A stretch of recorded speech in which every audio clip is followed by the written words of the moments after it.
Paris Olympic में भारत ने medal का खाता खोल दिया है और भारतीय निशानेबाज मनु भाकर ने निशानेबाजी में कांस्य पदक को जीतकर इतिहास रच दिया है। जी आपको बताते चले कि उन्होंने 10 मीटर एयर पिस्टल इवेंट में कांस्य पदक जीता और इस तरह वह ओलंपिक में मेडल जीतने वाली पहली भारतीय निशानेबाज बन गई हैं। आपको बताते चले कि मनु ने फाइनल में कुल 221.7 अंक जुटाए। वहीं भारत का मौजूदा पेरिस ओलंपिक में यह पहला मेडल रहा है और साथ ही ओलंपिक में इतिहास में भारत का यह शूटिंग में 5वां मेडल रहा। आपको बताते चले कि मनु भाकर ने जैसे ही मेडल पर निशाना लगाया वैसे ही देश खुशी की लहर से झूम उठा। आपको बता दें कि निशानेबाज मनु भाकर को चारों ओरों से बधाइयां मिल रही हैं। वहीं राष्ट्रपति द्रौपदी मुर्मू के साथ साथ पीएम नरेंद्र मोदी ने भी उन्हें बधाई दी। आप देख सकते हो मेरे से ज्यादा ना मेरे सोसाइटी वाले कोलीग ज्यादा खुश हैं। पूरा देश खुश है। मनु ने शुरुआत की है ओलंपिक में मेडल से और अभी तो मनु के इवेंट्स बाकी हैं। उसके लिए मैं आप सबका देशवासियों का बहुत धन्यवाद करता हूं कि उन्होंने हर मुकाम पे विशेषकर पत्रकार बंधुओं ने और टीवी मीडिया ने ना मनु को बहुत हौसला दिया है, बहुत सपोर्ट किया है और उसको बहुत बार उसमें रखा है। तो मैं आप सबका विशेष धन्यवाद करता हूं।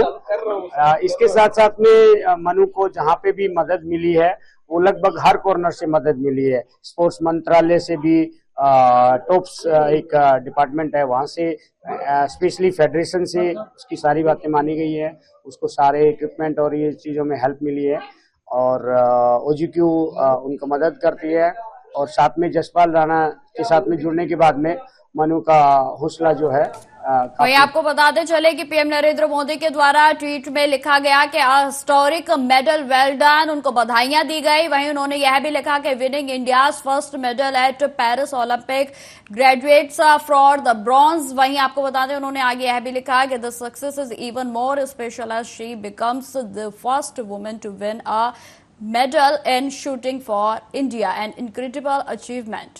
तो आपको बता दें कि देश भर से उनको तमाम तरीके की जो है वो बधाइयां मिलना शुरू हो गया है, जिसमें सीएम योगी आदित्यनाथ की भी ओर से उन्हें बधाई दी गई, जिसमें सीएम योगी आदित्यनाथ ने लिखा कि पेरिस ओलंपिक 2024 में आयोजित 10 मीटर एयर पिस्टल प्रतिस्पर्धा में कांस्य पदक जीतकर मां भारती को गौरवभूषित जो है वो करने वाली प्रख्यात निशानेबाज मनु भाकर जी को जीत की हार्दिक बधाइयां। उन्होंने आगे यह भी लिखा कि उनकी यह जीत असंख्य युवाओं के लिए प्रेरणा है। विजय का यह क्रम अनवरत जारी रहे। स्वर्णिम भविष्य का लिए उन्होंने अनंत जो है उनके लिए शुभकामनाएं दी और साथ ही उन्होंने अंत में लिखा जय हिंद। तो ये तमाम तरीके की जो बधाइयां हैं जो कि अब मनु को मिलने लगी है, देश भर से तमाम जो खुशी की लहर है वो देखने को मिल रही है। जहां पर जैसे ही मनु ने इस कांस्य पदक को जीता तो पूरा देश इस जश्न के माहौल से झूम उठा है।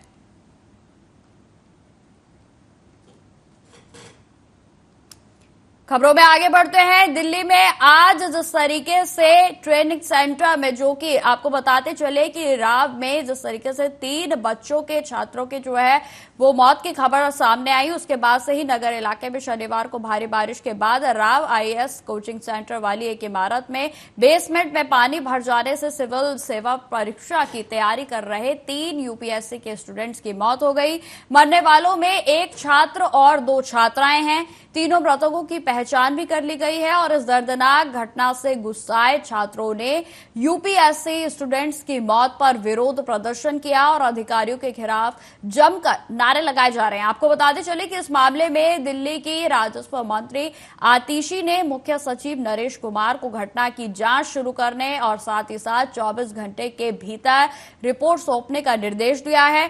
आतिशी ने एक्स पर पोस्ट किया कि यह पता लगाने के लिए मजिस्ट्रेट जांच के आदेश दिए गए हैं कि यह घटना आखिर कैसे हुई।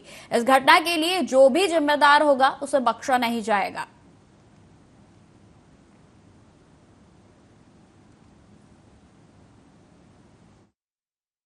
जब से इंसिडेंट हुआ है we have been working relentlessly in search and rescue. उसके बाद इसका एक legal action, proper legal action लेना, लोगों को गिरफ्तार करना।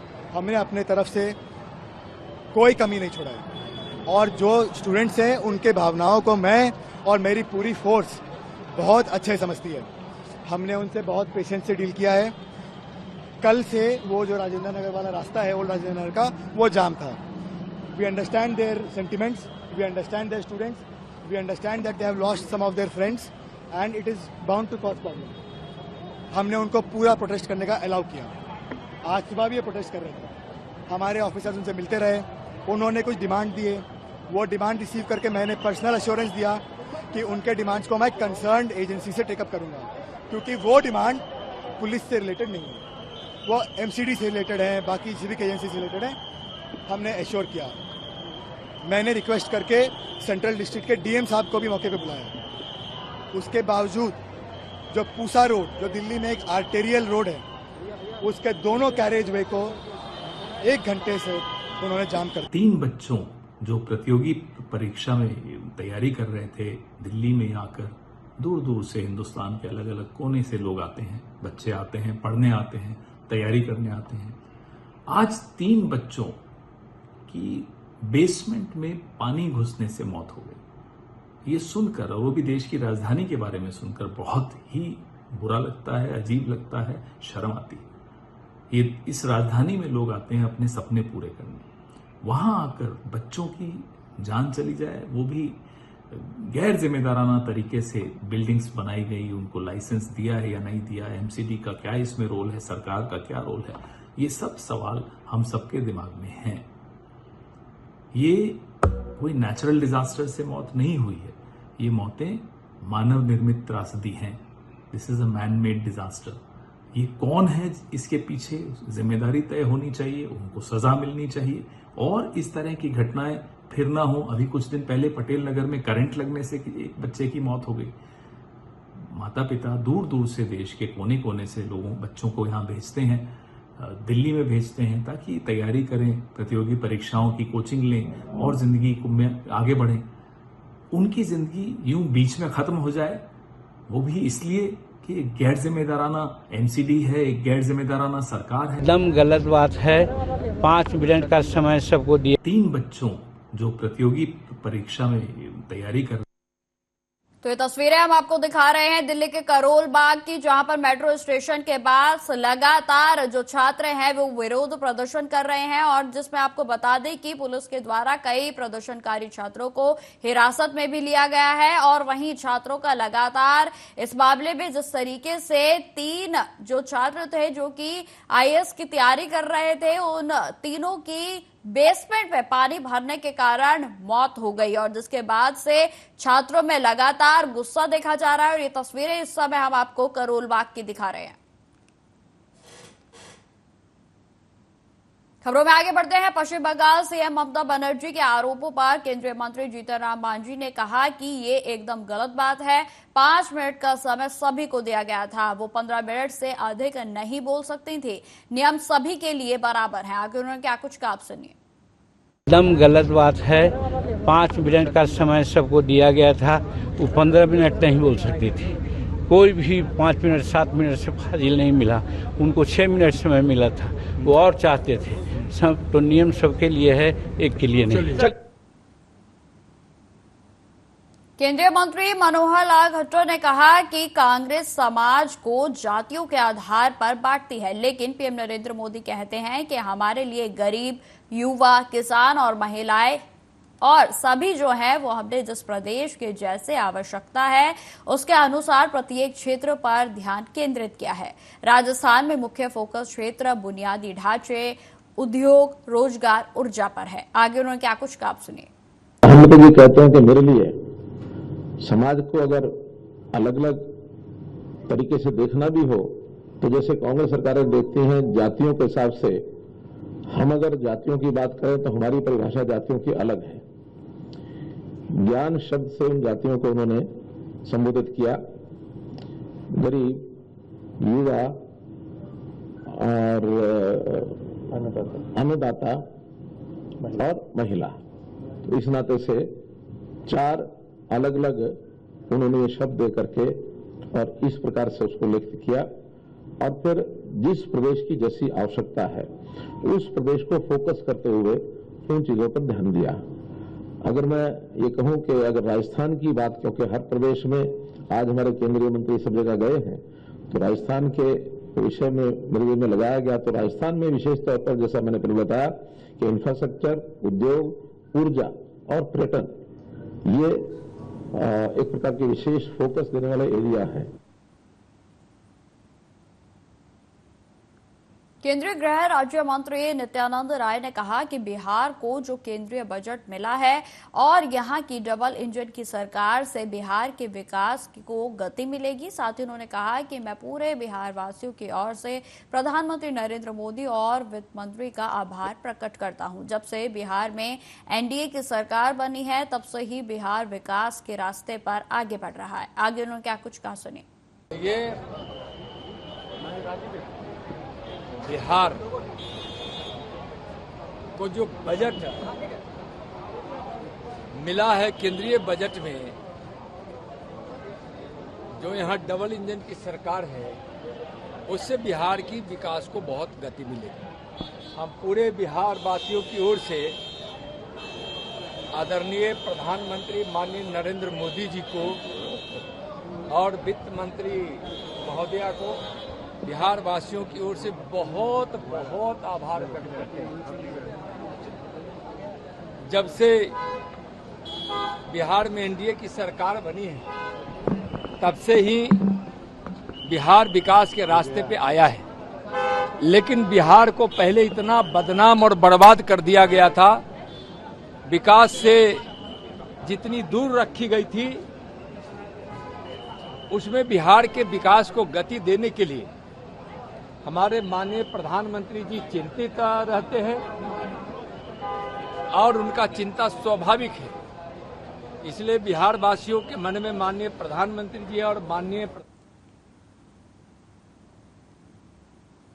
चंडीगढ़ में भाजपा कार्यालय में बोधक सम्मेलन को संबोधित करते हुए भाजपा नेता अनुराग ठाकुर ने कहा कि जब 2014 में प्रधानमंत्री नरेंद्र मोदी आए, तब 12 में से 11 बैंक घाटे में थे और कई तो बंद भी होने की स्थिति में खड़े थे। आज 12 के 12 बैंक शुद्ध मुनाफे में हैं और उनकी जो 4 लाख करोड़ की मार्केट कैप आज बढ़कर 17 लाख करोड़ से ज्यादा हो गई है। केवल एसबीआई बैंक का मुनाफा ही 60,000 करोड़ तक पहुंच गया है। कांग्रेस के समय में मित्रों को जो भला करने के लिए बैंकों को लूटा जाता था, आज गरीब का भला करने के लिए मुद्रा योजना चलाई गई है। आगे उन्होंने क्या कुछ कहा, आप सुनिए। हमने अपने फिस्कल डेफिसिट को कंट्रोल करने के लिए 4.9% इस साल रखा है और अगले साल उसको हम 4.5% पर लेकर आएंगे। मुझसे पहले संजय जब कह रहे थे, तो मैं आपको याद करवाना चाहता हूं, ये अपने आप बैंकों की स्थिति ठीक नहीं हुई। जब 2014 में नरेंद्र मोदी जी आए, तब 12 में से 11 बैंक पीसीए फ्रेमवर्क में थे, घाटे में थे और कई तो बंद होने की स्थिति पे खड़े थे। आप सोचिए, कहां 12 में से 11 पब्लिक सेक्टर बैंक घाटे में थे, आज 12 के 12 शुद्ध मुनाफे में है और उनकी जो 4 लाख करोड़ रुपए की 4 लाख करोड़ रुपए की जो उनकी पूरी मार्केट कैप थी, आज वो बढ़कर 17 लाख करोड़ रुपए से ज्यादा हो गई और शुद्ध मुनाफा उनका साल का 36,000 करोड़ से बढ़कर 1.5 लाख करोड़ रुपया सालाना मुनाफा उनका हो गया है। केवल एसबीआई बैंक का मुनाफा ही 60,000 करोड़ रुपया पहुंच गया। ये बड़ा बदलाव है। एक समय कांग्रेस के टाइम पे बैंकों को लूटा जाता था मित्रों का भला करने के लिए, और जो फोन बैंकिंग की बात कही गई, आज गरीब का भला करने के लिए मुद्रा योजना चलाई गई और मुद्रा योजना में लगभग 34 करोड़ ऋण अब तक दिए गए, जिसमें से लगभग 30 लाख करोड़ रुपया देश के गरीब व्यक्ति को दिया गया। हम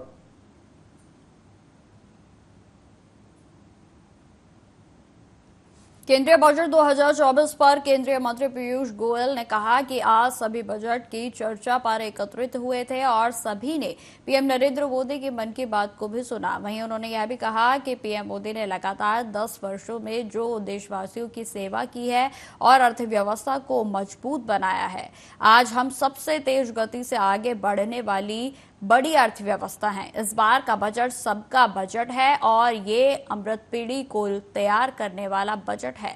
हर गरीब का उद्धार हो, नारी शक्ति को प्राप्त मौके मिले और इस बजट में 4 करोड़ युवा युवतियों को तैयार किया है। साथ ही उन्होंने यह भी कहा कि किसानों की आमदनी बढ़े और सभी के लिए इस बजट में प्रावधान है।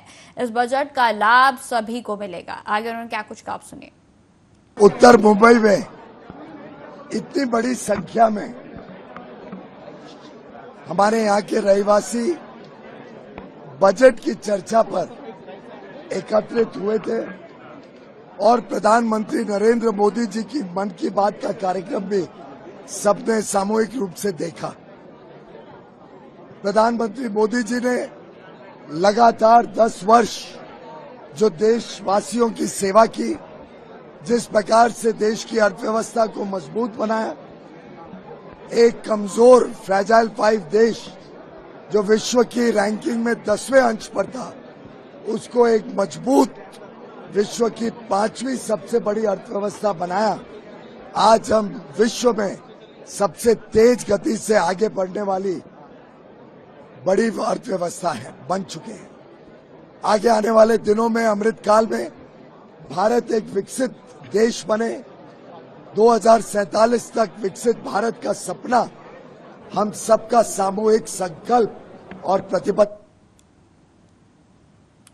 पंजाब के भटिंडा में देर रात मॉडल टाउन एरिया में किसी बड़ी वारदात को अंजाम देने के लिए 3 युवकों ने एक क्रेटा गाड़ी सवार के सर पर वार कर उसे घायल करने के बाद पिस्तौल की नोक पर गाड़ी छीनकर फरार हो गए। घटना की सूचना मिलते ही मौके पर पहुंची पुलिस ने घायल गाड़ी मालिक को अस्पताल में पहुंचाया और कुछ ही समय के बाद पुलिस ने गाड़ी को बरामद करने के साथ साथ 3 आरोपियों को गिरफ्तार कर लिया।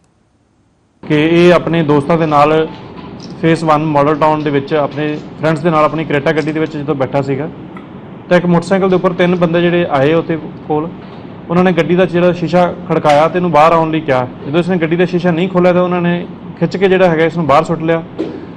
ਜਦੋਂ ਇਸਨੇ ਰੈਜ਼ਿਸਟ ਕਰਨ ਦੀ ਕੋਸ਼ਿਸ਼ ਕੀਤੀ ਤਾਂ ਉਹਨਾਂ ਕੋਲ ਇੱਕ ਰਿਵਾਲਵਰ ਸੀਗਾ, ਉਹਦੇ ਨਾਲ ਇਹਨਾਂ ਨੇ ਸਿਰ ਦੇ ਉੱਪਰ ਵਾਰ ਕੀਤਾ ਜਿਹਦੇ ਨਾਲ ਸਿਰ ਸੱਟ ਲੱਗੀ। ਉਸ ਤੋਂ ਬਾਅਦ ਇਹਨਾਂ ਨੇ ਪਿਸਤੌਲ ਇਹਨਾਂ ਦੇ ਉੱਪਰ ਤਾਣ ਲਿਆ। ਜਦੋਂ ਵੈਪਨ ਦੇਖ ਕੇ ਇਹ ਥੋੜਾ डर गया, पिछे हो गया तो उन्होंने जी गड्डी हैगी है लुट के उतों फरार हो गए। जो इन्फॉर्मेशन बठिंडा पुलिस को आई तो बठिंडा पुलिस दे वल्लों जी PCR है 24 घंटे जो एक्टिव शहर के चलाए गए हैं। सारी टीम जी सी उन्होंने तलाह दी कि जिद थाना सिविल लाइन तो CIA 2 की टीम्स वल्लों बड़ी मेहनत के नाल काम किया गया तो इस वारदात के जोड़े दोषी ने उन्होंने ट्रेस कर लिया गया। विकास कुमार, अमन चावला तो दीपक शर्मा, ये तीनों दोषी जोड़े सीगे इन्हों ट्रेस करने तो बाद जी इन्हों ने लुट की हुई गड्डी, इन्होंने जो मोटरसाइकिल वारदात लई वरत्या सीगा स्पलेंडर मोटरसाइकिल तो जो एक रिवाल्वर सीगा 32 बोर नाल 8 जिंदा कारतूस जोड़ा है इन्हों तो बरामद कर लिया गए हैं। कि पंजाब के खन्ना में समराला रोड स्थित AS कॉलेज में स्टूडेंट्स के 2 ग्रुप्स आपस में भिड़ गए और एक ग्रुप में पिस्टल निकालकर फायरिंग शुरू कर दी। आपको बताते चले कि फायरिंग के दौरान गोली से कॉलेज का एक कर्मी घायल भी हो गया और उसके पैर में गोली लगी। घायल को खन्ना के सरकारी अस्पताल में भर्ती कराया गया। आरोपी छात्र ने मौके पर 5 से 6 राउंड फायर किए और इसके बाद हमलावर गाड़ी को लेकर फरार हो गए। रास्ते में गाड़ी में तेल डलवाया और गन पॉइंट पर पेट्रोल पंप कर्मचारियों से लूटपाट कर भी भाग निकले। गलबात सानू नहीं पता, बाहरे बच्चे कितने लड़े ने, असीं तो जाके देखने लगे जब फायर होया वो बच्चा एक भज के अंदर नूं आ गया जी। उन्होंने बच्चे दे साडा मुलाजिम दफ्तर मूहरे खड़े सी, ਇਹਦੇ ਲੱਤ 'ਚ ਗੋਲੀ। किन्ने फायर किए गए ने? फायरिंग उन्होंने 4-5 करी। ਤੇ ਕਿਹਦੇ ਲੱਗੀ ਹੁਣ ਗੋਲੀ? ਹੁਸਨ ਲਾਲ। ਹਾਂਜੀ, ਹੁਸਨ ਲਾਲ ਕਿੱਥੇ ਲੱਗੀ ਹੈ ਜੀ? ਇਹਦੇ ਲੱਤ ਦੇ ਵਿੱਚ। ਬਚਾ ਰਿਹਾ ਕਿ ਹੋਰ ਕਿਤੇ ਜਾਨੀ ਨੁਕਸਾਨ ਤਾਂ ਨਹੀਂ ਹੋਇਆ? ਨਾ ਜਾਨੀ ਨੁਕਸਾਨ ਨਹੀਂ ਹੋਇਆ। ਬੱਚੇ ਕਿੱਥੇ ਕਰਾਇਆ ਗਿਆ ਹੁਣ ਜੀ? Civil hospital. ਕਿਸੇ ਨੂੰ ਫੜਿਆ ਵੀ ਹੈ ਮੌਕੇ ਤੇ ਜੀ? ਨਹੀਂ, ਕਿਸੇ ਨੂੰ ਨਹੀਂ ਫੜਿਆ, ਉਹ ਭੱਜ ਗਏ ਗੱਡੀ ਦੇ ਵਿੱਚ। मध्य प्रदेश की भाजपा सरकार ने ग्रामीणों की जान से खिलवाड़ करने वाले झोला छाप डॉक्टरों पर कार्रवाई के निर्देश दिए हैं और इसी क्रम में जन आरोग्य समिति की बैठक का आयोजन सामुदायिक स्वास्थ्य केंद्र कान्हीवाड़ा में किया गया और इस बैठक में झोला छाप डॉक्टरों पर कार्रवाई की बात जिला पंचायत सदस्य और ग्रामीणों के साथ साथ भारतीय जनता पार्टी के पदाधिकारी ने रखी। आपको बताते चले कि जिस पर जिला स्वास्थ्य अधिकारी ने कहा कि समितियों के द्वारा प्रस्ताव बनाया जाकर प्रेषित किया जाएगा और जिस पर नियमानुसार कार्रवाई भी की जाएगी। आज कानीवाड़ा प्राथमिक स्वास्थ्य केंद्र में जिला CHMO स्वास्थ्य अधिकारी एवं DMO की उपस्थिति में एवं सभी सरपंचों की उपस्थिति में अधिकारियों को बनाना पड़ेगा कि जो भी ये झोला छाप जो डॉक्टर है ये लोगों के स्वास्थ्य के साथ खिलवाड़ ना करे। कभी कभी ऐसा होता है कि बिना जानकारी के भी वो लोग इलाज कर देते हैं, ऐसे में कई लोगों की जान भी चली जाती है, तो उनके लिए कुछ ना कुछ तो उपाय करना पड़ेगा। तो फिलहाल इस बुलेटिन में इतना ही। देश दुनिया की तमाम खबरों की जानकारी के लिए बने रहे हमारे साथ। नमस्कार।